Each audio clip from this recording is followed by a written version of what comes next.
继续转来到新闻的现场，哪有遮尔好康的代志？讲摕麦当劳或者是肯德基的发票，就会当免费换汉堡王新杀的胖狗一粒，到底是安怎安尼？汉堡王在人面册公布新的优待办法，摕迄一天你咧麦当劳或者是肯德基买套餐的发票付清单，安尼就会当换汉堡王免费的一粒胖狗。一寡网友看到到底，头一个时间拢掠准讲，敢会是假消息？落尾才查讲原来这是真的。专家讲到，这就是二线牌子为了要拼出头，才会用这一款竞争牌子借势行销的手路，替家己来战胜。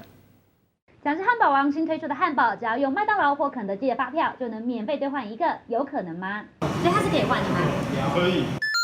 蛮不可思议的，因为它不是不同企业嘛，会怀疑是不是真的，因为他们就是有可能本来是彼此竞争的，然后怎么会突然很像合作关系吗？这是真的，莫怀疑。汉堡王新活动算真大，2月10号进前，摕到东港到对手的店，麦当劳也是肯德基买套餐的发票，就会当免费来兑换一个新口味的胖狗，全台湾限量1万份，换到了为止。有史以来上好康的手段，专家讲，这个操作的手法叫做竞争品牌借势行销。我是搭着麦当劳跟肯德基这个数一数二的速食品牌的一个便车，就可以借由麦当劳跟肯德基的事，让消费者都知道，哇，汉堡王出了一个新汉堡。汉堡王拔出头，加上对新口味有一定的把握，采用另类的宣传甲借势手段，用领头品牌的名，有家己的声量。毕竟麦当劳甲肯德基一直拢有咧杀新产品，想要升起消费者注意，敢若用1万粒免费的胖狗，就会当拍免钱的广告，小心机成功来升起讨论的话